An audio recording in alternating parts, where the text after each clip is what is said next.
गुरुर्ब्रह्मा गुरुर्विष्णू गुरुर्देव महेश्वर गुरु साक्षात परब्रह्म तस्मै श्री गुरुवे नमः. आपलं 13वा अध्याय गुरुचरित्राचं चालू आहे आणि सुरू आहे आणि आपण 110 ओव्या आपण निरूपण केलेलं आहे 110 ओवीपर्यंत. आणि उदरव्यथेचा जो ब्राह्मण आहे त्याला अपार कष्ट होत आहेत, पोटात दुखत आहे म्हणून वगैरे, आणि तो आपण काय काय पापं केले असतील म्हणून हे आम्ही भोगतोय या संदर्भामध्ये आपण पाहिलं. आणि आता आपण त्याच्या पुढचं पाहणार आहोत. आणि त्या पोटदुखीला कंटाळून तो जो विप्र आहे, ब्राह्मण आहे, तो आपल्या पोटाला आपल्याला दगड बांधून तो नदीमध्ये आत्महत्या करण्यासाठी जातो. आणि त्यावेळेला महाराज नृसिंह सरस्वती महाराज त्याला पाहतात आणि त्याला बोलवून घ्या अशी आज्ञा करतात. त्यावेळेला त्या ब्राह्मणांना सांगितल्याप्रमाणे ते त्याला बोलवतात आणि ते महाराज म्हणतात, आणा आणा होते असी आत्महत्या महादोषी प्राण त्यजितो का सुकेसी पुसो कोण कवणाचा. महाराज म्हणाले की त्या कोण आहे म्हणे, त्याला बोलवा. आणि आत्महत्या मुळामध्ये महादोष आहे आणि का प्राण असा त्याग करतोय आणि पुसो कोण कोणाचा म्हणजे की तो कोण आहे, कुठला आहे वगैरे, आपण जी विचारपूस करतोय तर म्हणे विचारा कोण कुठला आहे वगैरे असं महाराज त्यांना सांगतात. ह्याच्यामध्ये आत्महत्या महादोष सांगितलेलं आहे, कारण ते भोग आहेत ते न भोगता जर तुम्ही देहत्याग केला तर ते पुढच्या जन्मामध्ये परत ते येतं आणि परत आत्महत्या केल्याचं जे पातक आहे ते सुद्धा आपल्याला भोगावं लागतं आणि त्याच्यामुळे तो महादोष सांगितलेला आहे. श्री गुरुवचन ऐकुनी गेले शिष्य धावुनी द्विजवरा ते काढुनी आणला श्री गुरु सन्मुख. आणि नंतर महाराजांचं वचन ऐकून ते शिष्य सगळे धावत गेले आणि त्या ब्राह्मणाला नदीतून बाहेर काढलं आणि त्यांना महाराजांच्या समोर आणून उभा केलेला आहे. अनाथासी कल्पतरू दुःखीदासी कृपा सागरू पुसत असे श्री गुरु तया विप्रावरासी. आणि जे अनाथांना ज्यांचं कोणच नाही आहे अशांसाठी महाराज कल्पतरू आहेत. कल्पतरू म्हणजे काय, जे जे तुम्ही इच्छिणार आहात ते त्यांना मिळणार आहे असं जे आहेत. तर महाराज हे कल्पतरू आहेत. आणि दुःखितासी कृपा सागरू म्हणजे जे दुःखित आहेत, पीडित आहेत, त्यांच्यासाठी कृपेचा सागर आहे असे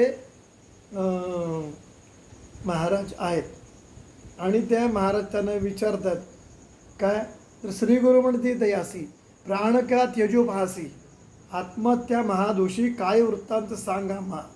अरे विप्रा, ब्राह्मणा, यतिराया, की का प्राण त्यजू पाहतोय किंवा प्राण का देतोस, जीव का देतोस, आत्म्यातही महादोष आहे, तर का हे करतोस तू ते सगळं मला सांग. विप्र म्हणे गा यतिराया. तो म्हणाला की यतीवर, ब्राह्मण म्हणाला यतीवर काय कराल पुसून या, काय सांगू आणि तुम्ही जाणून काय करणार आहात. उपजून या जन्म वाया भूमिभार झालो. जन्माला उपजून म्हणजे जन्माला येऊन मी वाया गेलेलो आहे, जणू काही भूमीला भार झालेलो आहे. मासा पक्षा भोजन करतो म्हणजे महिन्याने भोजन करतो. उदरव्यथेने कष्टतो म्हणजे पोटदुखीने आम्हाला त्रास होतो आहे, कष्ट होत आहेत. साहून शके प्राण देतो, सहन होत नाही आता त्याच्यामुळे आम्ही प्राण देतोय. काय सांगावे स्वामिया, काय सांगू, किती यातना होतात. आपणासी अन्न वैरी, आपणाला माझ्यासाठी अन्न हे वैरी आहे. वैरी आपणासी अन्न वैरी असता केवी वाचावे गुरुनाथा. कसं वाचणार, म्हणजे अन्नामुळेच तर शरीराचं पोषण होतं, जीवाचं पोषण होतं. आणि अशा वेळेला अन्नच जर वैरी झालं, जे मी खाऊ शकत नाही, खाल्ल्यानंतर मला जर उदरव्यथेचा त्रास होतोय, तर काय करावं. शरीर अन्नमय तत्वता, शरीर हे अन्नमय आहे अन्नावरच वाढतं, अन्नावरच पोषण होतं. हां, केवी वाचू जगद्गुरू, कसं का वाचू, कसा जगू. श्री गुरु म्हणती ब्राह्मणासी. महाराज त्याला म्हणतात, तुझी व्यथा गेली परी असी. अरे तुझी व्यथा आहे ना, तिचं निरसन झालेलं, ती गेली. आता तुला आजार नाही, व्याधी नाही. औषधे असे आम्हापासी. अरे आमच्याजवळ औषध आहे. क्षण एक सांगो तुझं, थांब म्हणे तुला सांगतो. संशय न धरी आपले बनी. तू मनामध्ये संशय धरू नकोस. हां, भिवू नको अंतकरणी. मनामध्ये भीती नको आणूस. व्याधी गेली पळूनी, भोजन करी पोट भरी. अरे तुझं भोजन झालेलं, भोजन, तुझी व्याधी पूर्ण गेलेली आहे, पळून गेलेली आहे, नष्ट झालेली आहे. आता म्हणे पोटभर जेव. एवढं महाराज म्हणतात. श्री गुरुवचन ऐकुनी. असं महाराजांनी म्हटल्यावर स्थिर झाला अंतकरणी. आणि अंतकरणामध्ये स्थिर झाला म्हणजे निर्भय झाला, निशंक झाला. माथा ठेवून श्री गुरुचरणी. आणि महाराजांच्या पायावर डोकं त्यांनी ठेवलं, नमन केले. त्यावेळेला त्यांना नमस्कार केलेला आहे. इतुकिया अवसरी. आणि यानंतर इतक्याच मध्ये म्हणजे त्याच वेळेला त्या गावाचा ग्रामाचा अधिकारी, त्या गावाचा जो अधिकारी आहे, आज येत ना ग्रामविकास अधिकारी वगैरे पोस्ट आहेत ना, तसा गावाचा एक मुख्य अधिकारी जो नेमला होता, त्या म्हणजे त्यावेळेला मुस्लिम राजवट होती. आणि त्या बादशाच्या मार्फत जो कोणी नियुक्त केला होता, तो गावाचा अधिकारी, तो तिथे आला आहे. विप्र एक अवधारी, तो एक ब्राह्मण आहे ना, तो तिथे आला होता, जो त्या गावाचा अधिकारी होता. आला स्नानगंगेसी. स्नानागंगेसी म्हणजे आंघोळीसाठी तो तिथे नदीवर आला होता. तव देखील गुरुशी. त्यावेळेला त्यांनी महाराजांना पाहिलं. येऊन लागला चरणासी. त्याने येऊन महाराजांना वंदन केलं, महाराजांच्या चरणासी लागला. नमन केले भक्तीसी, मनोवाक काय कर्मे. आणि त्याने महाराजांना अगदी मनोभावाने, मनोवाक आणि काय कर्मे म्हणजे काया वाचा मनानं आणि अगदी अनन्य भावानं महाराजांना तरी शरण गेलेलं आहे, त्यांनी नमस्कार केलेला आहे. आश्वासन ते वेळी उसती श्री गुरुस्तव मोळी. कवण नाम कवणे स्थळी, घास म्हणती तयासी. तर ते म्हणाले की अरे कुठे आहेस, कोण आहेस तू, आणि तुझं नाव काय, कुठे असतोस. ऐकून श्री गुरुचे वचन. असं जेव्हा तो म्हणतात त्यावेळेला महाराजांचं वचन ऐकून, वाक्य ऐकून सांगत असे तो ब्राह्मण म्हणतोय, गोत्र आपले कौंडिन्य. मी कौंडिन्य गोत्राचा आहे, आपस्तंभ शाखा असे. माझे आपस्तंभ शाखेचा मी ब्राह्मण आहे. नाम सायमदेव ऐसे. माझं नाव सायमदेव आहे. वास कांचिता राहत असे. आणि मी कांचीमध्ये राहतो. आलो उदरपूर्ती असे, सेवा करतो यवनाची. आणि मी इथे पोट भरण्यासाठी किंवा नोकरी करतोय ना, राज्याची चाकरी करतोय. आणि त्याची पोस्टिंग आहे ना, म्हणजे नियुक्तीपेक्षा पोस्टिंग कळतं म्हणून त्या यवन राजाने त्याची पोस्टिंग त्या गावात केली होती. आणि तिथे तो आलेला आहे. आणि तिथे सेवा करतो यवनाची सेवा करतोय. अधिकारपणे या ग्रामी म्हणजे मी ग्रामाचा अधिकारी पुरुष यानं असो संवत्सर एक स्वामी. 1 वर्षभर मी इथे गावाचा ग्राम अधिकारी म्हणून आहे. धन्य झालो आम्ही धन्य झालेलो आहोत. तव दर्शन मात्रेसी. तुमचं दर्शन झालं आणि मी धन्य झालेलो आहे. तू तारक विश्वासी. तू ह्या विश्वाला तारण करणार आहेस. दर्शन दिले आम्हासी. आम्हाला तुम्ही दर्शन दिलेलं आहे. कृतार्थ झालो भरवसी. आणि अगदी विश्वासाने सांगतो की मी कृतार्थ झालेलो आहे. जन्मांतरीचे दोष गेले आणि फक्त तुमच्या दर्शनाने माझे जन्मांतरीचे दोष गेले, असं तो त्यांना अगदी विश्वासाने सांगतोय. तवा अनुग्रह होय ज्यासी. म्हणजे तुमचा अनुग्रह किंवा तुमचा उपदेश ज्याला होईल तरतील त्या भवारणमासी. आणि ते या भवारणमासी तरतील या भवारणमासी म्हणजे या भवारणमातून ते तरुण जातील. अप्रयत्ने आम्हासी दर्शन दिले स्वामी. आम्हाला काही प्रयत्न करावे लागले नाही, विशेष तुमचा शोध घ्यावा लागला नाही. मी स्नानासाठी इथे आलो आणि तुम्ही इथे भेटलात. म्हणून अप्रयासी किंवा अप्रयत्ने असे. अप्रयत्न म्हणजे प्रयत्न न करता सहजासहजी मिळालेली अशी वस्तू म्हणा, क्षण म्हणा आणि अतिकृपा म्हणा. गंगा पापम शशी तापम दैन्य कल्पतरुस्तथा पापम तापंच दैन्यंच हरे श्री गुरुदर्शनम. गंगा देखता पापे जाते. गंगेचं दर्शन झालं तर पाप जातात. चंद्रदर्शने ताप जाते. चंद्र उगवला, चंद्राचा जो प्रकाश आहे तो शीतल अशा प्रकाशामध्ये जो ताप आहे त्याचा परिहार होतो. पापम नंतर कल्पतरूची ऐशी गती. आणि कल्पतरू सुद्धा असं आहे की तुम्ही जे मागणार आहे ते मिळणार आहेत. दैन्या वेगळे करी जाणं आणि ते आपल्याला आपल्या दुःखापासून वेगळं करतात. तैसे नव्हे तुमचे गुण. पण तुमचे गुण यापैकी काहीच नाही आहेत. म्हणजे तुम्ही काय आहेत की तुम्ही नदी नाही आहेत, तुम्ही चंद्र नाही आहात,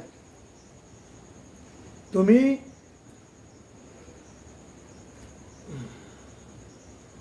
कल्पवृक्ष सुद्धा नाही आहात.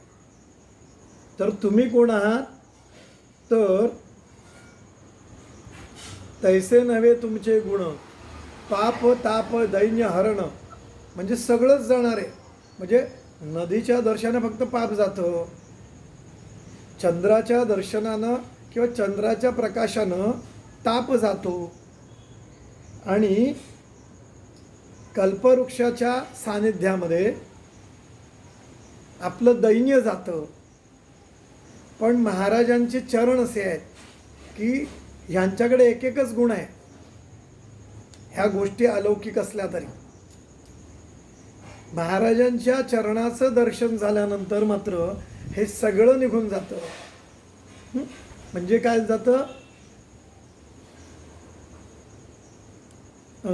पाप ताप आणि दैन्य हे तिन्ही निघून जातं. देखले आजी तुमचे चरण.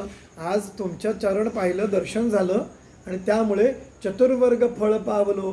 आणि त्यामुळे आम्ही धर्म अर्थ काम मोक्ष हे जे चारी पुरुषार्थ आहेत त्या चारी पुरुषार्थ आज तुमच्या मधून म्हणजे तुमच्या कृपेने मला इथून म्हणजे प्राप्त झाले. फक्त दर्शनानं अशी स्तुती करूनही, अशी स्तुती करूनही पुनरुपी लागे श्री गुरुचरणी. आणि ते आपल्या महाराजांच्या चरणाशी लागतात. सद्गुरु आश्वासुनी, जगद्गुरु आश्वासुनी निरोप देती तहे वेळी. आणि महाराज त्याला आश्वासन देऊन पुन्हा निरोप देतात. श्रीगुरु म्हणते ते असे, त्यांना श्रीगुरु म्हणतात. आमचे वाक्य परियसी, आमचं वाक्य ऐक. जठर व्यथा या विप्रासी. या ब्राह्मणाला, हा जो ब्राह्मण आहे याला पोटदुखी आहे, उदरव्यथा आहे, प्राणत्याग करीत असे. अरे म्हणे तो जीव द्यायला निघालाय. उपशम त्या व्याधीसी. अरे त्याचा उपाय मी तुला म्हणजे सांगतोय तो बघ. सांगो औषध तुम्हासी. आणि तुम्हाला औषध सांगतोय ते बघ. नेऊनी आपले मंदिरासी. याला तुम्ही आपल्या घरी घेऊन जा. भोजन करवी मिष्टान्न. आणि याला गोड खायला घाला, असं ते म्हणाले. गोडधोड खायला घाला. बघा मागच्या वेळेला तो नदीवर लोळतोय, कारण ह्याच्यामध्ये गावामध्ये महानवमीचा उत्सव असल्या कारणाने त्याने भरपूर मिष्टान्न खाल्लं होतं, गोड खाल्लं होतं. आणि त्यावेळेला त्याचं पोट इतकं दुखतं इतकं की तो प्राणत्याग करायला निघालेला आहे. पोटाला दगड बांधून तो नदीमध्ये गेला आणि प्राण देणार. त्यावेळेला महाराज इतर ब्राह्मणांना सांगतं की तो प्राण देतो, त्याला बाहेर काढा आणि घेऊन या इकडे. हे असं आहे. आणि त्याला उपाय काय देत आहेत ती तुम्ही याला गोड खायला घाला, मिष्टान्न खायला घाला, हेच देतात. अन्न जेविता याची व्यथा. म्हणजे हे असं गोड खाल्ल्यानंतर अन्न जेविता याची व्यथा. व्याधी न राहे सर्वथा. अजिबात काय व्याधी राहणार नाही. घेऊन जावे त्वरिता. लगेच त्याला घेऊन जावा. क्षुधाक्रांत विप्रसे. भुकेलेला आहे, कारण त्याला महिन्याने कधीतरी एकदा जेवतो, नंतर फलाहारच करतोय. ऐकून श्री गुरुचे वचन. महाराजांचं वचन ऐकून, वाक्य ऐकून विनमत असे कर जोडून, विनमत असे कर जोडून प्राण त्याग करता भोजन ऐसी व्यथा होत असे. तर जे तो ब्राह्मण आहे तो म्हणतो की कसं काय म्हणे, मी ह्याच्यामुळे तर प्राण देतोय, तर असे जेवल्यानंतर खूप व्यथा होते, त्रास होतोय. जेविला काल मासे एक.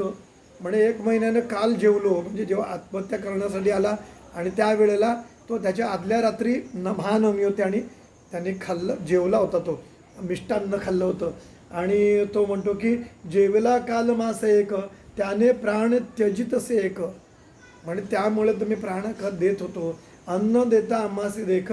बघा आम्ही काही अन्न खाल्लं, ह्याने मला जेवायला वाढलं तुमचं हे ऐकून, तर काय होणार आहे, मला जो त्रास होणार आहे ना, त्यामुळे उलट त्याच्यावर हत्या होईल, असे माझी हत्या घडेल, हत्या त्वरित मी मरेल, मी काही खाल्लं तर मी मरेल आणि याला हत्या लागेल, हत्येचा दोष लागेल सायमदेवाला, असं ते म्हणतात.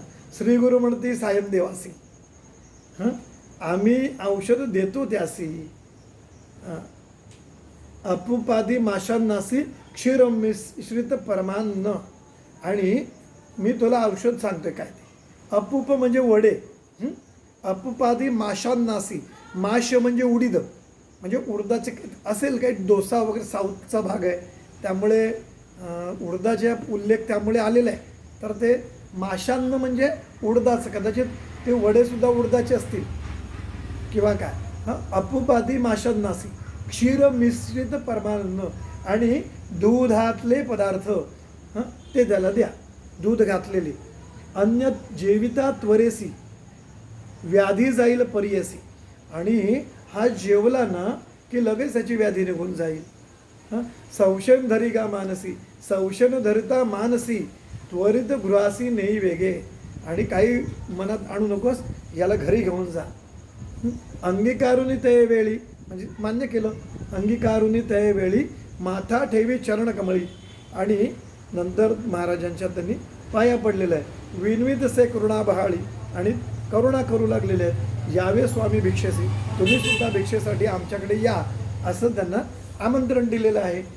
अंगीकारुनी श्री गुरुनाथ. आणि महाराजांनी ते स्वीकारलं. निरोप देती होका त्वरित, ठीक आहे म्हणे, आम्ही येऊ. सिद्ध म्हणे एक मात, नामधारक शिष्योत्तमा. म्हणे काय गोष्ट घडली, काय अद्भुत झालं. शिष्य सिद्ध सांगतायत की नामधारक तू ऐक. आम्ही होतो त्यावेळी, आणि त्या महाराजांबरोबर ते पण तिकडे होते सिद्ध. सिद्ध हा महाराजांच्या जीवनातल्या अनेक घटनांचा साक्षीदार आहे. आणि सिद्ध फक्त काय करतोय, महाराजांचं चरित्र सांगतोय. हे सांगताना सायमदेव हे महाराजांच्या सेवेत कसे आले, भास्कर भट्ट महाराजांच्या सेवेत कसे आले, म्हणजे प्रत्येक जण की महाराजांच्या सेवेमध्ये कसे रुजू आले हे ते सगळं सांगतायत. पण आपला सिद्धाचा, मी सिद्ध आहे, मी महाराजांच्या सेवेत कसा आलो, कधी आलो, काय महाराजांनी माझ्या संदर्भामध्ये लीला केली, काय चमत्कार केला, हे मात्र ते कधीही सांगत नाही. कारण त्यांना महाराजांचं चरित्र सांगायचं आहे, महाराजांची थोरवी सांगायची आहे, स्वतःचं घोडं पुढं मिरवायचं नाही आहे त्याला. त्यामुळे सिद्धाबद्दल आपल्याला माहितीच नाही आहे. सिद्ध कोण, कुठून, कसे, कुठे, केव्हा, कधी, काहीही माहिती नाही. महाराजांच्या सेवेत कसे रुजू झाले, काय सेवा केली वगैरे, फक्त सिद्धांचा उल्लेख येतो. सिद्ध नामधारकांना गुरुचरित्र सांगतात. आणि शेवटी महाराज निजानंदी जेव्हा जायला निघतात श्रीशैलीला, जेव्हा 4 फुलं येतात, त्या फुलामधलं एक फूल मला देतात असं म्हणून नामधारकाला फूल दाखवलं. हे हे फूल आहे, ते भात आले, जे आम्हाला प्रसादरूपी पुष्प काढून घ्यायला सांगितली ती आहे. एवढे फक्त माहिती मिळते त्यांच्याबद्दल. नाहीतर सिद्ध आपल्या स्वतःबद्दल काहीही सांगत नाहीत. आपल्याला नंदी कसे आले माहिती पडतं, तो यवन राजा आला आम्हाला माहिती पडतं, नरहरी कसे आले, काय लीला झाल्या, सगळं माहिती पडतं. महाराजांच्या सेवेत कोण कसा आला हे सगळं माहिती आहे. पण सिद्ध कसे आले हे सिद्धानं काही सांगितलेलं नाही. हे सगळं गूढ आहे. सिद्ध फक्त महाराजांची लीला वर्णवतो. म्हणजे इतकंच काय, दुसऱ्या अध्यायामध्ये जर सांगितलं, त्यांना विचारलं नामधारकाने, तुम्ही कोण, कुठे असता आणि कुठं जेवता, काय खाता. त्यावेळेला ते म्हणतात की जिथे जिथे महाराज राहिले ती स्थानं आहेत ना, तिथे आमचा वास आहे आणि महाराजांचं स्मरण हेच आमचं भोजन आहे. म्हणजे ते कुठे राहतात आणि काय जेवतात हेही त्यांनी सांगितलं नाही. इतका लीन असलेला सिद्ध आहे महाराजांच्या बद्दल, इतकं लीन आहे बस की अगदी आम्ही महाराज जिथे आहेत ना, ज्या स्थानामध्ये राहिले त्या स्थानी आम्ही असतो आणि फक्त महाराजांचं नामस्मरण एवढंच माझं भोजन आहे, बाकी नाही, एवढंच ते म्हणतात. तर इथे सुद्धा सिद्ध म्हणतात की याला मी साक्षीदार आहे, हे जेव्हा घडलं तेव्हा मी होतो. आणि सिद्ध तर म्हणतातच ना, म्हणजे गुरुचरित्र आदल्या ह्याच्यात आम्हा साक्षी ऐसे घडले म्हणून विनमी तसे बळे, म्हणजे आमच्या दृष्टी देखत महाराजांचं जी चरित्र आहे हे घडलेलं आहे, आम्ही त्याला साक्षीदार आहोत की हे झालेलं आहे, हे असं झालेलं आहे, यातला शब्द न शब्द खरा आहे हे सांगण्यासाठी ते म्हणतात आम्हाला साक्षी, सा अक्ष, आपण म्हणतो साक्षीदार, म्हणजे ज्याने प्रत्यक्ष पाहिलं, सा अक्ष तो साक्षीदार, साक्ष त्याची असते. तसंच आम्ही साक्षी असे घडले, याचा अर्थ आहे की आम्ही तिथे हजर आहोत. आणि मला माहिती नाही की ते सांगते, पण एवढ्या लीला तर त्यांनी दिलेल्या आहे, ते एवढ्या ठिकाणी सिद्ध कसे असतील, किंवा सिद्धांना हे चरित्र इत्यंभूत माहिती आहे.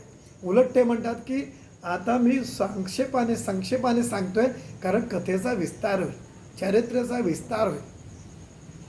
म्हणजे ज्या काही थोड्याफार कथा किंवा घटना महाराजांच्या चरित्राच्या सिद्धांमुळे नामधारकांपर्यंत आल्या, आणि नामधारकांची म्हणजे सिद्ध आपल्या सरस्वती गंगाधरांची एवढे उपकार सर्वांवर करून ठेवलेत की त्यांनी या जर का लिहून ठेवल्या नसत्या तर आज कदाचित आम्हाला ते मिळालं नसतं. कारण सिद्धांत दाखवलेलं गुरुचरित्र आहे ना, त्यांच्याकडची एक प्रत दाखवली आहे त्यांनी, तर ती आज इतिहास संशोधकांना मिळत नाही आहे, गुरुचरित्राची मूळ प्रतच मिळत नाही. आणि जर नामधारकाने जरी ते म्हणजे सरस्वती गंगाधरानं जर जे चरित्र लिहिलं नसतं तर ते नष्ट झालं असतं, मिळालं नसतं. तर म्हणून सिद्धाचेही उपकार आहेत आणि सरस्वती गंगाधराची आत्यंतिक उपकार आणि ऋण, म्हणजे आपण ऋणी आहोत त्याची. इतकं कर्ज करून ठेवलेलं आपल्याला, एक फार मोठी सोय करून ठेवली अध्यात्म मार्गामध्ये गुरुचरित्र लिहून. ते म्हणतात की आम्ही होतो त्यावेळी, आणि समस्त शिष्य सगळी आणि सगळे शिष्यामध्ये मी पण होतो. जठर व्यथेचा विप्र जवळी श्री गुरु गेले भिक्षेसी, आणि तो ब्राह्मण सुद्धा आहे, हे सगळे शिष्य पण आहेत आणि महाराज पण आहेत, भिक्षेसाठी गेले. विचित्र झाले त्या घरी, एक विचित्र अद्भुत झालं. काय झालं? विचित्र झाले त्याचे घरी, पूजा करती परोपरी, पतिव्रता त्याची नारी, जाखाई म्हणजे परियसा. तर इतकं अद्भुत, त्यांनी इतकी सोय केली होती. आणि महाराज आल्यानंतर त्यांनी पूर्ण परोपरी त्याला जेवढं शक्य आहे त्या परोपरीने त्या महाराजांची त्यांनी पूजा केलेली आहे. आणि पतिव्रता त्याची नारी, त्याची जी पत्नी होती जाखाई म्हणून, ती सुद्धा त्या सेवेमध्ये सामील आहे. ते पूजिती गुरुसी, ते महाराजांना पूजन करतात. महाराजांचं षोडशोपचारे परियसी, षोडशोपचारे पूजन करतात. तेणेची रीते आम्हासी, आणि त्याचप्रमाणे आम्हासी शिष्या सकळी वंदिले, आणि आम्हाला सुद्धा त्यांनी वंदन केलं. गुरुपूजेचे विधान विचित्र केले अतिगहन, अद्भुत अशी पूजा केली. मंडळ केले रक्तवर्ण, आणि मंडळ केले गोल, म्हणजे काय म्हणतात त्याला, रक्तवर्ण मंडळ केले. आणि एक एक आसी पृथके रेखा, प्रत्येकाला वेगवेगळं. पद्म रचोनी अष्टदळी, त्याच्यामध्ये काय म्हणतात, अष्टदल कमळाच्या नानापरी रंगमाळी, म्हणजे रांगोळ्या, यांनी रंग भरून, लाल रंग वगैरे भरून त्या रांगोळ्या काढल्या. नानापरी रंगमाळी, पंचवर्ण विचित्र कळी, रचली तिये प्रियेसा, असं सगळं वर्णन आहे. इतका अद्भुत की उत्सव असावा अशा पद्धतीने महाराज येणार आहेत म्हणून त्यांनी ती सगळी सोय केली आहे. संकल्पनी विधेसी, संकल्प करून, विधिवत संकल्प करून नमन केले साष्टांगेसी, साष्टांग नमस्कार केला. आणि माथा ठेवून चरण न्यासी आणि महाराजांच्या चरणावर डोकं ठेवून पाद सर्वही अष्टांगी आणि त्यांनाही साष्टांग चरणाला नमस्कार घातलेला आहे. चित्रासन गुरुसी येणे परी सकिळ कांसी बसायला सगळं मंडळावर चर्चन विधीसी ते सगळे आले त्यांचं अर्चन विधी करून करती गंध पुष्पाक्षता म्हणजे गंध फूल आणि अक्षता वगैरे वाहिल्या. षोडशोपचारी विधीसी पंचामृतादी पर्यसी आणि अगदी षोडशोपचार ही पूजा केली. रुद्रसुक्त मंत्रेसी चरण स्नापिले तये वेळी आणि त्यांनी स्नापिले शिंपलं पण शिंपलं नाही अभिषेक घातला रुद्रसुक्ताने महाराजांच्या चरणावर. श्री गुरुचरणी अतिहर्षी आणि महाराजांच्या चरणांची पूजा करताना अत्यंत आनंद असलेल्या भावनेने पूजा करती. षोडशोपचारे पूजा करती. तया विप्रा प्रज्ञा कैसी कशी त्याची प्रज्ञा असेल कशी बुद्धी असेल. चरणतीर्थ धरिता झाला. महाराजांच्या पायाचं चरणतीर्थसुद्धा त्याने धारण केलं. तया चरणतीर्थासी पूजा करती भक्तीसी गीतवाद्य आनंदेसी करती आरती निरंजन. महाराजांना आरती वगैरे गीत वाद्य वगैरे सगळं करून अगदी महाराजांची पूजा करते. अनुक्रमे श्री गुरुपूजा करता झालं तो द्विज. आणि अनुक्रमे जो अनुक्रम आहे ना षोडशोपचारे त्या पद्धतीने सगळी पूजा करून पुनरुपी षोडशोपचारे ओझा पूजा करी भक्तीने आणि अशा पद्धतीने भक्तीने पूजा करतोय. अक्षयवाणी आरती वगैरे श्री गुरुसी ओवाळीती महाराजांना ओवाळतात. मंत्रघोष अतिभक्ती पुष्पांजली करता झाला आणि काय केलं मंत्रघोष वगैरे करून पुष्पांजली म्हणजे फुलं वाहिली करता झाला. अनेक परी गायन करी नमस्कारी प्रीती करी गायन करतात नमस्कार करतात. पतिव्रता असे नारी पूजा करती उभय वर्गे दोघं जण महाराजांची अशी पूजा करतात. ऐशा परी श्री गुरुसी पूजा केली पर्यसी येणे विधी शिष्यांसी समस्तांशी वंदिले. अशा पद्धतीने पूजा केली आणि महाराजांचे जेवढे शिष्य होते त्यांना त्यांनी वंदन केलं. संतोषिनी श्री गुरुमूर्ती अतिहर्षी वर देती तव संतती होईल ख्याती गुरु भक्ती वंशवशी. आणि महाराजांनी काय दिलं महाराजांनी त्याला आशीर्वाद दिला. संतोषिनी गुरुमूर्ती हर्षी अतिहर्षी वर देते अत्यंत आनंदाने वर देतात. बघा गंमत अशी आहे मला काहीतरी मिळावं म्हणून ही पूजा सायमदेवाने अजिबात केलेली नाही आहे. महाराजांकडून काहीतरी मिळावं काहीतरी लाभ व्हावा काहीतरी कृपा व्हावी म्हणून त्यांनी पूजा केली नाही. पण महाराज येणारच म्हणून पूजा करणं गरजेचं आहे आणि त्यांनी ती सगळी सोय केली आहे आणि पूजा केलेली आहे. आणि महाराज वर न मागता परमेश्वराकडून वर मिळवलेला आहे ना. जेवढं तपस्या झालं मग भक्ताला विचारतात की काय तुझी इच्छा आहे आणि मग तो इच्छा सांगतो आणि परमेश्वर वर देतो.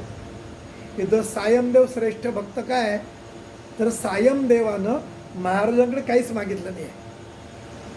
महाराजांची त्यांनी सेवा केली पूजा केली आणि महाराज प्रसन्न झाले आणि महाराजांनी स्वतःहून वर दिला. काय दिलं त्याला की संतोषुनी श्री गुरुमूर्ती अतिहर्षी वर देती तव संतती होईल ख्याती. प्रसिद्ध अशी तुझी संतती होईल आणि गुरुभक्ती वंशवंशी आणि तुझ्या घरामध्ये घराण्यामध्ये पिढ्यानपिढ्या गुरुभक्ती राहील हा आशीर्वाद दिला.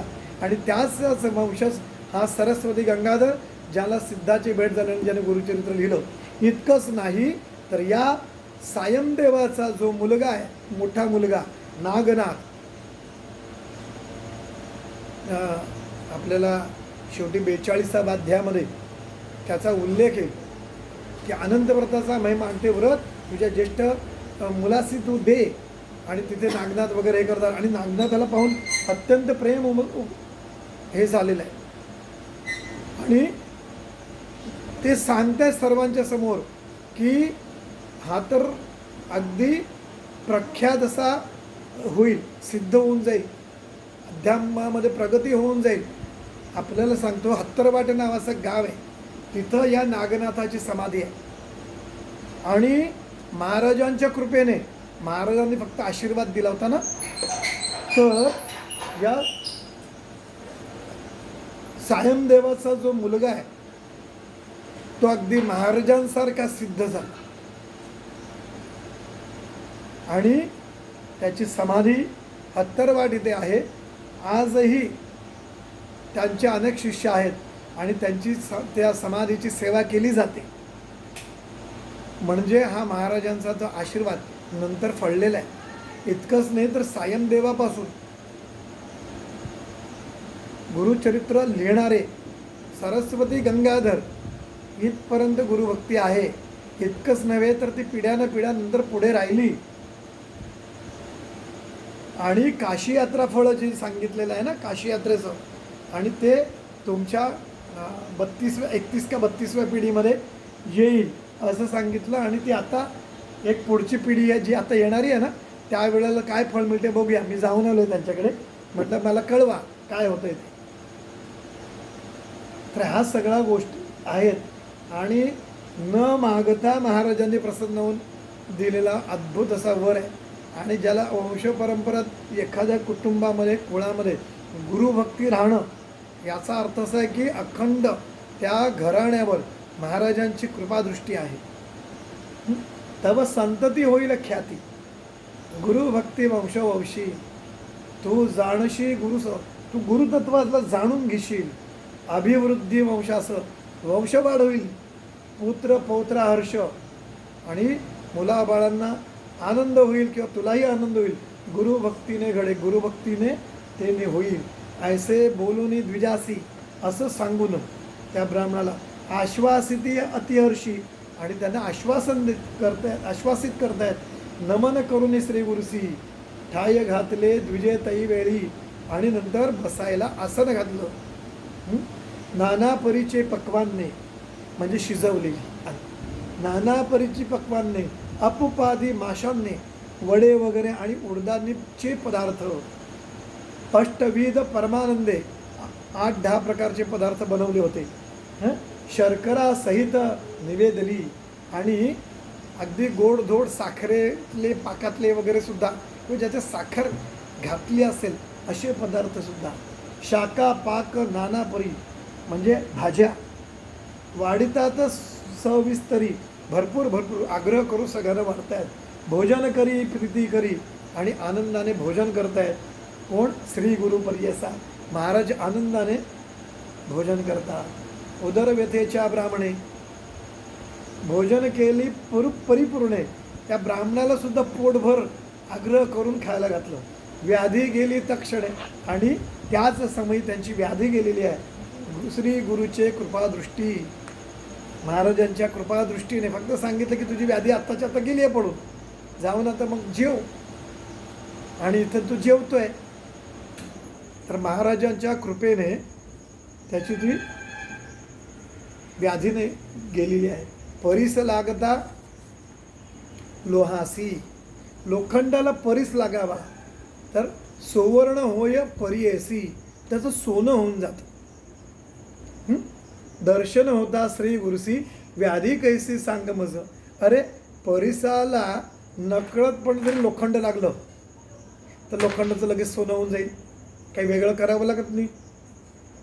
कारण त्या परिसाचं सामर्थ्यच एवढं आहे की कसंही लोखंड असो, मध्ये गंजलेलं असो की अगदी नवीन खाणीतून काढलेलं असो, स्पर्श झाला की त्याचं सोनं होणार आहे.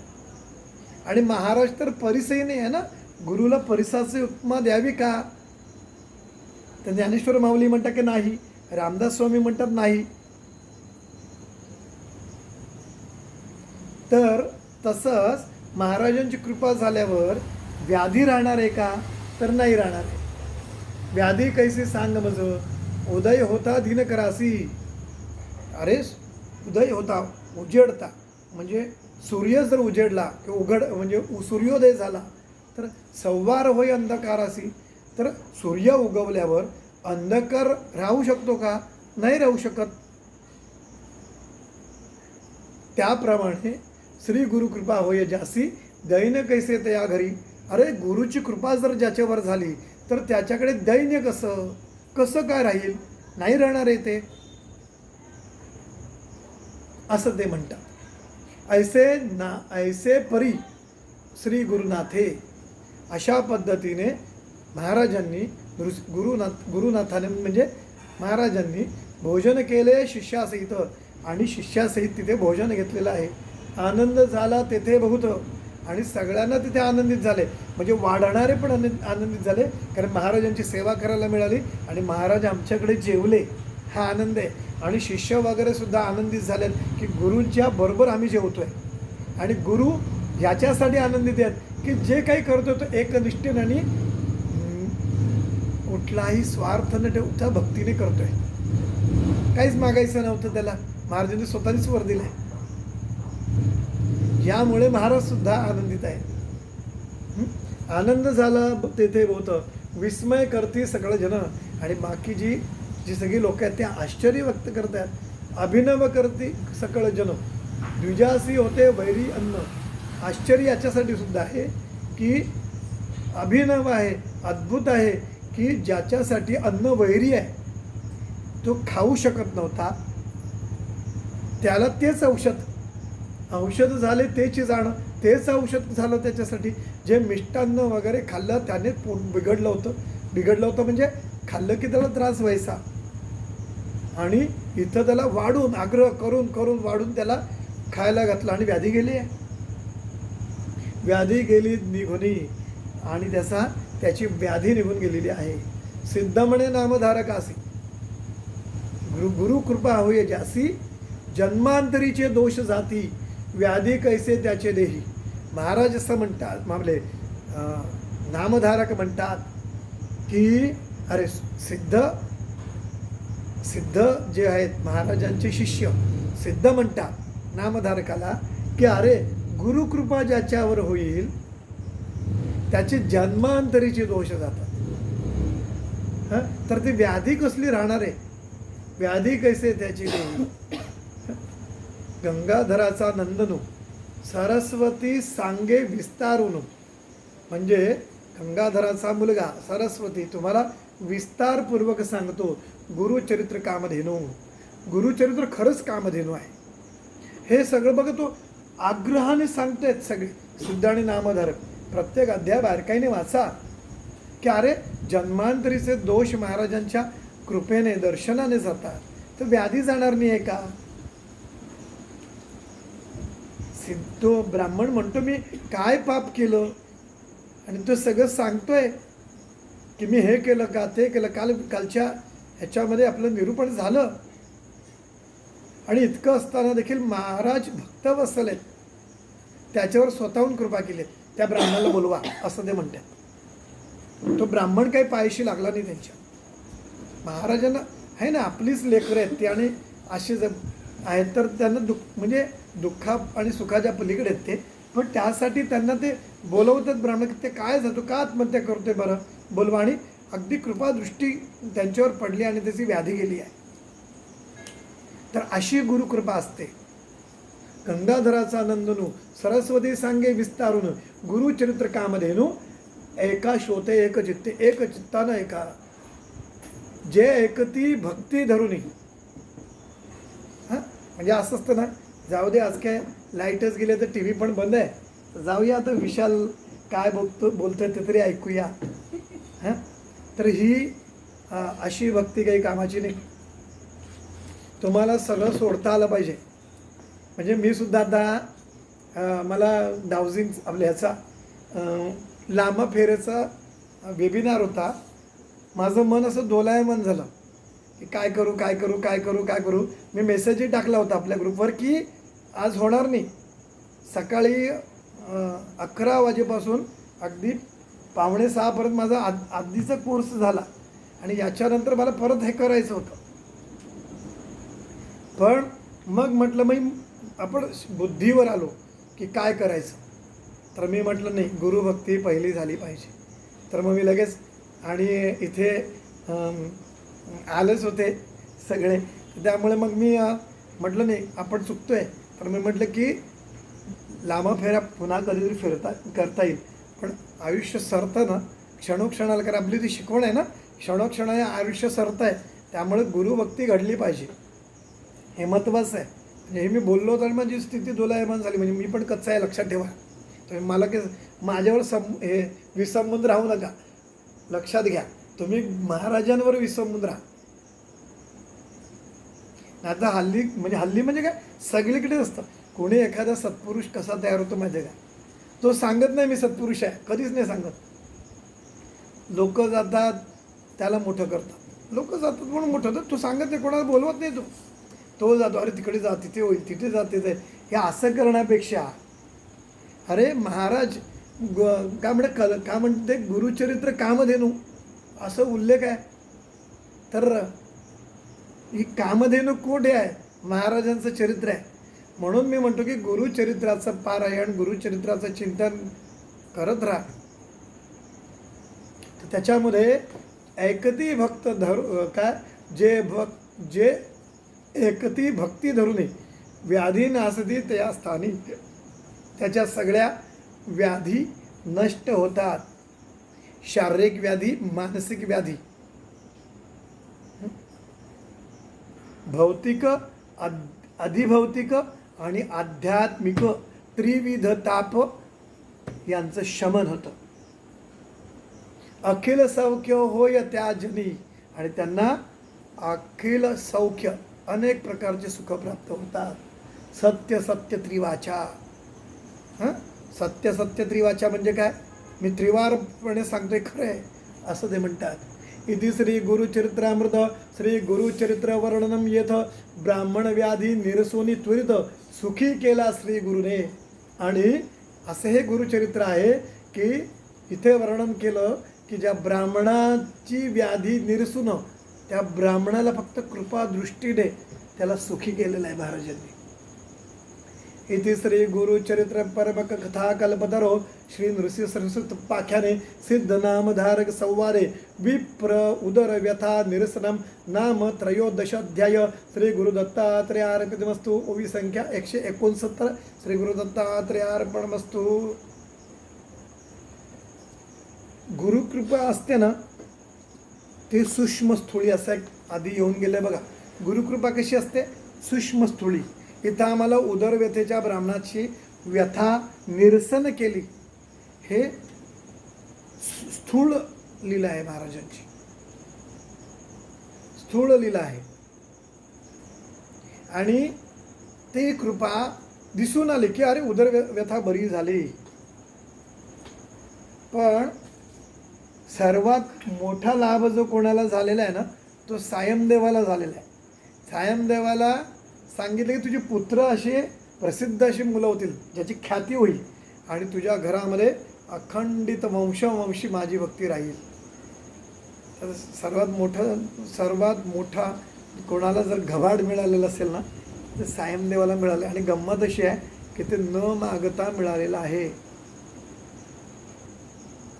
कारण गंमत अशी आहे की मागितल्यावर मिळतेच, पण कुठलीही अपेक्षा न करता तुम्ही निष्काम भावनेने करत राहता ना, तर त्याची दखल जास्त घेतली जाते.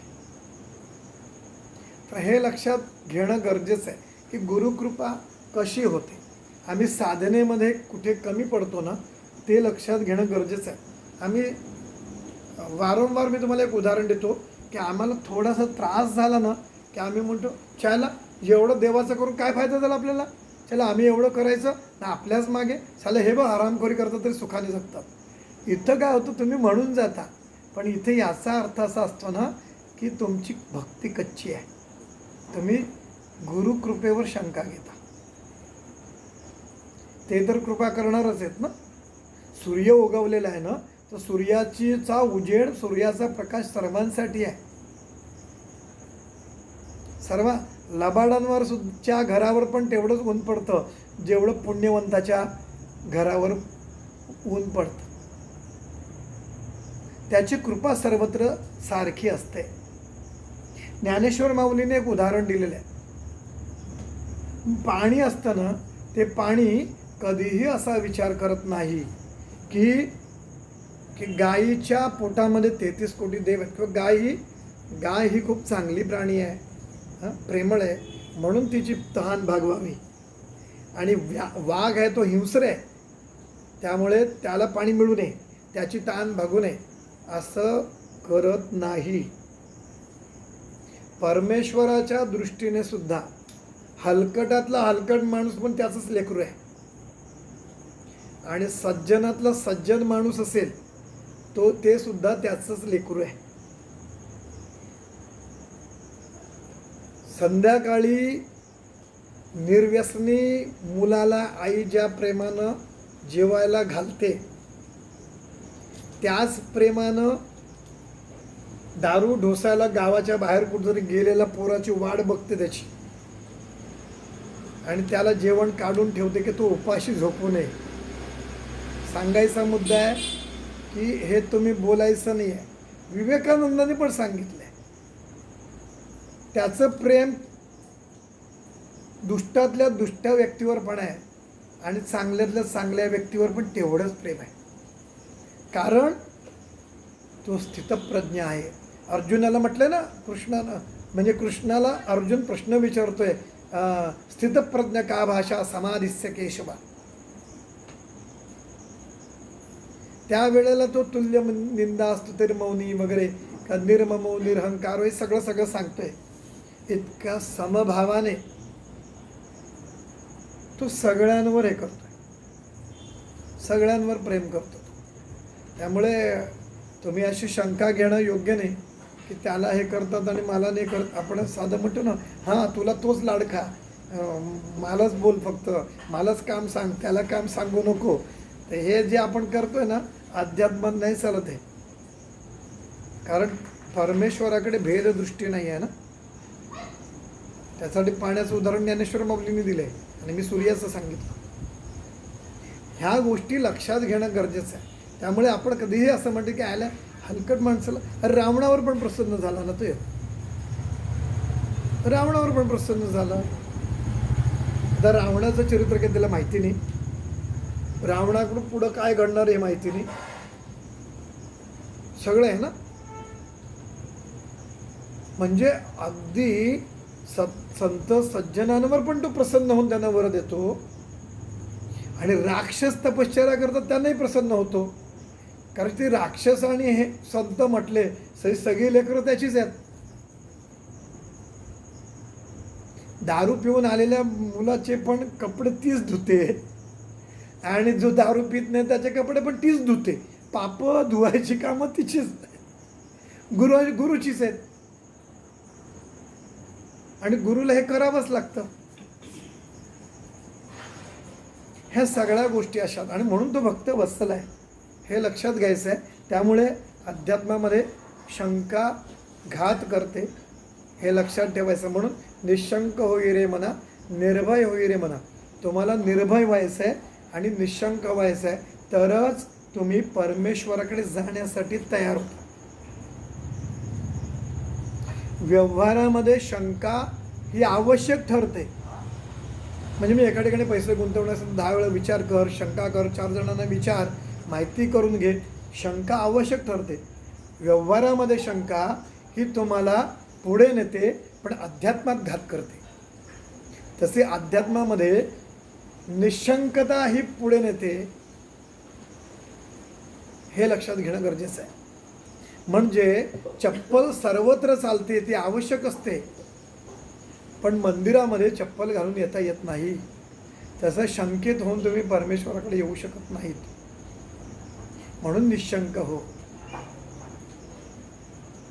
आणि निर्भय याच्यासाठी की भीतीमुळे देवाशी भीती, हां आपण सगळे भीतीनेच जातोय ना, भीतीनेच जातो. 7:30 लागली की मग मारुतीचं देऊळ आठवते, तेल व्हायला जातो. नाहीतर ते त्याच्या गावात असतं पण तो जात नाही कधीच, भीतीने जातो. शनी लागल्या मागे, मारुतीची गरज आहे आता. म्हणजे आम्ही भीतीने देवाकडे जातो. तर म्हणजे कसं आहे की नारद भक्तिसूत्रामध्ये भक्ती कशी आहे, तर ती प्रेम स्वरूप आहे. हे पहिलं सुरुवातीलाच सांगितलं, प्रेम स्वरूप आहे. म्हणजेच गॉड लव्हिंग मेंटॅलिटी पाहिजे, गॉड फिअरिंग मेंटॅलिटी नाही पाहिजे. भीतीने कसं काय होईल. नास्ती विभक्त इति भक्त, जो देवापासून वेगळा नाही विभक्त नाही तो भक्त. भीतीने तुम्ही भक्त होऊ शकता का? देवाशी जोडले जाऊ शकता का? भीती राहणारच आहे ना. हे लक्षात घेणं गरजेचं आहे. आणि म्हणून आपल्याला निःसंकोचपणे साधना करायची आहे. जी साधना मग जप असेल, ध्यान असेल, नामस्मरण असेल, पारायण असेल, अगदी योग करत असेल तर योग, हे सगळं निःशंकपणे करायला पाहिजे. आणि हे महत्त्वाचं आहे. तरच आम्ही सर्वच अध्यात्मात पुढे जाऊ शकतो. अन्यथा सगळे मागण्यासाठी जातो. देवाकडे का जातात? आम्ही 5 गुरुवार केले, 7 गुरुवार केले, अजून काय झालं नाही. अरे हे काय? हे तर असं झालं की तुम्ही तिकीट काढलं इथे रेल्वेचं तिकीट काढलं, 5 दिवस झाले, 7 झाले, असं अजून कन्फर्म होत नाही, अजून आम्ही RSCवर आहे, अजून वेटिंगवर आहोत. तर वेटिंगवर तुम्ही अध्यात्मामध्ये वेटिंगवर तेव्हाच राहू शकता जिथपर्यंत तुम्ही शंकित आहात. तुम्ही कन्फर्म तेव्हाच व्हाल, तुम्ही पूर्ण समर्पित भावनेने निशंक होऊन जर समर्पित होणार असाल तरच अध्यात्मातलं तिकीट तुमचं कन्फर्म आहे. नाहीतर मग ते फक्त जी गर्दी आहे ना, म्हणजे आज चतुर्थीमुळे सिद्धिविनायकमध्ये एवढ्या भाविकांनी घेतलं दर्शन, ह्या गर्दीमध्येच तुम्ही आहात. परमेश्वराच्या चरणापर्यंत सुद्धा तुम्ही येऊ शकत नाहीत. तर हृदयामध्ये स्थान मिळवणं फार वेगळीच गोष्ट राहील. आणि इथं ती गोष्ट आहे, काहीही मिळवायचं नाही. महाराजांना फक्त सांगते तुम्ही आता आलात या गावात तर या भिक्षेसाठी, एवढंच त्यांनी केलं आहे, या आमंत्रण दिलं आहे. पण महाराज येणार म्हणून त्याने जी निष्काम भावनेने जे काही केलं ना, ती सेवा रुजू झाली आहे महाराजांना. आणि म्हणून महाराजांनी स्वतःहून वर दिलेलं आहे का हा काही मागणार नाही. महाराज तर प्रत्येकाच्या मनातलं ओळखता ना, आणि त्यांचं लक्ष सर्वांवर आहे. म्हणजे दुनियेला तुम्ही डोळे बंद म्हणजे काय म्हणतात फसू शकाल, म्हणजे दुनियाच्या डोळ्यापासून वाचू शकाल, पण त्याच्या नजरेतून कुठे सुटणार आहात? तर ते नाही सुटणार आहेत. म्हणून मी म्हणतो की शाही चरित्रातलं वाक्य आहे, कुठेही असा काहीही करा, एवढे मात्र नित्य स्मरा, तुमच्या कृतीच्या खबरा मज निरंतर लागती. साईबाबा काय म्हणतात की कुठेही असा आणि काही करा, तो लोकांसमोर येईल, बाबा काय देव भस्म लावलं, हे लावलं, अरे चतुर्थीचे उपवास करतो, पाणीसुद्धा पित नाही, नवरात्रीचं तर चप्पल घालत नाही वगैरे, हे सगळं असलं ना तरी तू काय करतो ना ते ती खबर त्यांना लागते. एवढे मात्र नित्य स्मरा, तुमच्या कृतीच्या खबरा मज निरंतर लागती. हे लक्षात ठेवणं गरजेचं आहे. आणि हेच बोध घेणं गरजेचं आहे. अध्यात्मात पुढं जायचं आहे तर पहिला हा बोध घेणं गरजेचं आहे. आणि इथं आपण आज थांबूया. आज आपला 13वा अध्याय पूर्ण झालेला आहे. उद्या आपण 14वा अध्याय पाहणार आहोत. 14वा अध्याय हा गुरुचरित्रातला मेरुमणी मानला जातो. म्हणजे तो अगदी लहान असला ना तरी तो मेरुमणी याच्यासाठी आहे की त्यातलं मागणं एवढंच आहे, माझे वंश परंपरी भक्ती द्यावी निर्धारी आणि अंती द्यावी सद्गती. बाकी काही मागितलेलं नाही आहे सायनदेवानं. म्हणजे एखाद्याला मुलं होत नाही म्हणून, म्हणजे त्याच्यामधलं तसं आहे ना, 60 वर्षाच्या वांजेला व्रत सांगितलं की त्याने मुलगा होईल, सगळी काम्य आहेत. अरे तुझा स्फोटक निघून जाईल. हे सगळं ज्या बाकीच्या ज्या कथा आहेत ना त्या सगळ्या ऐहिक कृपेकडे आहेत. म्हणजे जर सांगितलं की त्या राजाला पाहिलं, यवन राजाला, आणि म्हणालं की कसे भोग असतील याची, कुठल्या देवाला भजलं असेल, एवढं ऐश्वर्य तसं वगैरे, ही वासना त्या रजकाला झाली. मग तो ते या जन्मात बघते की पुढच्या जन्मात, आणि पुढच्या जन्मामध्ये रजकाला हे केलं. आपण आता शेवटी 50व्या अध्यायामध्ये पाहणार आहोत. त्या ऐहिक कृपा आहेत तिच्याकडे. पण जी अद्भुत अशी खरी कृपा जी झालेली आहे ना, का वंश परंपरी भक्ती द्यावी निर्धारी, त्याने भक्तीच मागितली. यांनी धन मागितलं ना, ते धन काय राहिलं नाही. धन मागितलं, हे केलं, काहीच नाही मग राहिलं त्यांच्याकडे. पण भक्ती मागितली, ती भक्ती राहिली. ती 5व्या पिढीपर्यंत पण आपल्याला सायमदेवच्या वंशजातला गुरुचरित्रकार सरस्वती गंगाधर दिसत आहेत. तर हे लक्षात घेणं गरजेचं आहे. आणि आपण कुणाकडं काय मागतोय याचं भान आपल्याला असलं पाहिजे. त्याच्यासाठी सुद्धा विवेक आणि अक्कल असायला पाहिजे. आता जर का तुमचा घरकुलाच्या यादीत तुमचं नाव येत नाही मंजुरीसाठी, आणि तुम्ही नरेंद्र मोदींना पत्र लिहिलं की माझा असं होते, मला हे नाही, तर नरेंद्र मोदी म्हणते अरे हे हे हे काय माझं काम आहे की इतकं क्षुल्लक काम. अरे त्यासाठी अख्खी यंत्रणा आहे ना शासनाची. तर हे लक्षात घ्यायचं आहे. आणि महाराज जेव्हा हे अख्ख्या ब्रह्मांडाचे नायक आहेत, तेव्हा आम्ही चिंध्या मागं गोळा करायला जातो. चिंध्या मागायचो, हो पोरीचं लग्नच जमत नाही, महाराज लग्न करून द्या. मग पोराचं ॲडमिशन होत नाही, बाबा 10वीचं वर्ष पोरगं पास होऊ द्या. आता या गोष्टी कसं आहे, प्रत्येकाचं एक प्रारब्ध आहे आणि प्रत्येकाचं एक पुण्यार्जित आहे.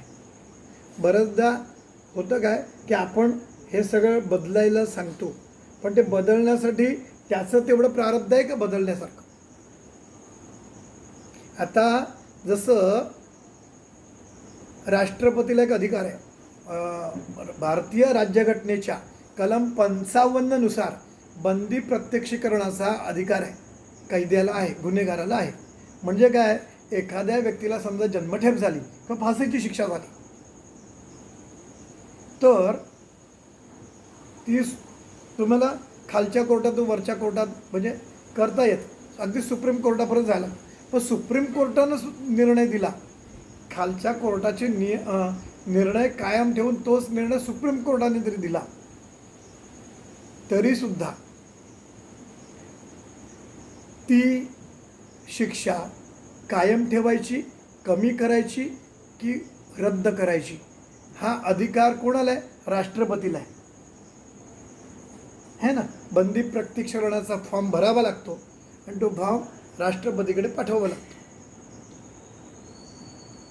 ह्या सगळ्या गोष्टी आहेत. आणि मग राष्ट्रपती निर्णय घेतो की ह्यानं जे काय केलं, त्याची केस काय, डिटेल्स काय, काय जजमेंट झालं आहे हे पाहून, इतकंच नाही आता तो बदलला आहे का, आताचं वर्तन कसं आहे त्याचं, हे पाहून निर्णय घेतला जातो ना.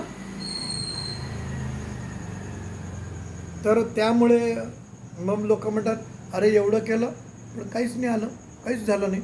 अरे कसं होणार. त्याच्यामध्ये तुझ्या म्हणजे कितीही अट्टल गुन्हेगार असेल, पण त्याचं वर्तन कैदी असताना, जेलमध्ये शिक्षा भोगत असताना जर चांगलं झालेलं आहे, त्याच्यामध्ये बदल झालेला आहे, तर त्याच्यावर राष्ट्रपती विचार करतात ना की अरे चांगलं झालं, आता त्याची काही आता शिक्षा माफ करावी. पण असं काही आपल्याकडून घडायचं नाही. आणि आपण फक्त बंदी प्रत्यक्षीकरणाचे फॉर्म भरतो तसे महाराजाकडे अर्ज करता, महाराज हे उद्या, महाराज ते उद्या. आणि महाराज काही नोकर आहेत का की तुमचे फक्त कामं करण्यासाठी नोकर ठेवला आहे. महाराजांना ही लायकी करून ठेवलेली आहे. अनेक लोक ह्यासाठी जातात आणि कधीतरी वाटते ही न आलेली माणसं चांगली अशी महाराजांना उगाच त्रास देतात, स्वतःची कर्म पाहत नाहीत आणि हे करायला लागतं. आधी महाराजांना सांगा, म्हणजे असं असतं ना की खेळलो, खूप दमलो वगैरे, सगळे कपड्याला डाग लागले, तर ते आईकडे नेऊन द्यायचं. आई सांगणार ना, अरे किती वेळा तुझे कपडे धुवायचे, डाग निघत नाहीत त्याचे. तर आपले डागच निघत नसतील तर काय करणार आहे ते. तर हे लक्षात घेणं गरजेचं आहे. हा अध्याय आपल्याला समजावतोय की गुरुभक्तीचं सामर्थ्य काय. प्रत्येक अध्यायातलं एक सार आहे. ते सार फक्त टिपून काढलं ना, लिहून काढलं ना, तर तुम्हाला एक त्यातलं सार तुम्ही वाचत जा, तरी तुम्हाला गुरुचरित्र काय सांगते शिकवण ती कळेल. आणि तेवढं ते शिकवलं तेवढंच करा, तुम्ही अध्यात्मात पुढे निघून जा. आणि उद्या 14वा अध्याय आपण पाहणार आहोत. अवधूत चिंतन श्री गुरुदेव दत्त श्री स्वामी समर्थ महाराज की जय.